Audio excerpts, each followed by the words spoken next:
example, a lot of surfers choose Hawaii for the big stuff, and then for me it was J-Bay.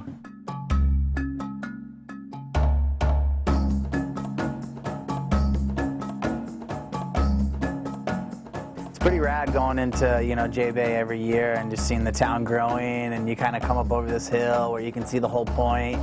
And, if there's waves, you can fully see the whitewater coming down. It's just like this perfect point. 2011 sees the third consecutive year of greening the Billabong Pro. This forms part of an initiative to help surfers worldwide understand why we all need to take action against climate change. Every single year we go back to the drawing board and we look at every aspect to try and make sure that we're delivering a better event. This year, Billabong has partnered with Coca-Cola, and in consultation with Cleaner Climate, we aim to work out the greenhouse gas emissions of the event and then try and reduce them.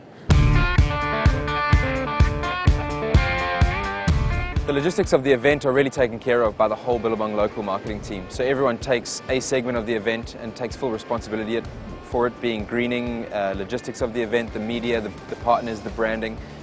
So it's really a team effort where everyone pulls together and puts the event on. And then add to that the Billabong international team flying in from overseas and looking after the broadcast and then just overseeing all the Billabong international events. So it's a great team. It is started off in 1984. Sharon hosted this small little contest at Jeffreys Bay.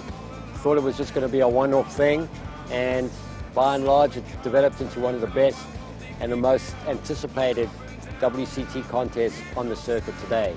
J-Bay is one of those towns where the whole town's grown because of their surf break, I think. It's a really small little town, but every year we go back it's just multiplied. It's cool to see it done right, and that's hard to do anywhere. And the fact that they did that in South Africa means there's some good people that stuck a flag in there early and really wanted the best for it. Jeffreys Bay itself is such a cool community, and it's still got that raw African vibe. It's like one of the biggest culture shocks you can probably get with still speaking the English language.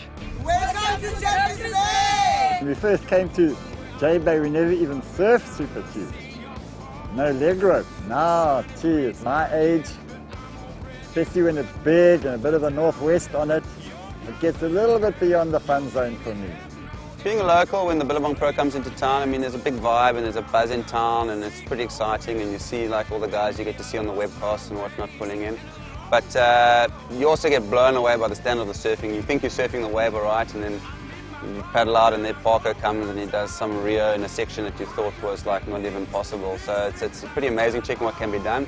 And the guys, they behave as well, like they know that the locals are itching for the waves, and often they score like the really good waves during the contest, but I think they understand that as well, and they respect the locals from that point of view. My relationship with Super Tubes goes pretty deep because I pretty much based my life around living at Jeffreys Bay, across the road from Super Tubes, where I work nearby, and I get to surf supers when every chance I get. I hardly ever go anywhere because you don't want to miss a swell. Jeffreys Bay affords you everything you've ever wanted in a wave.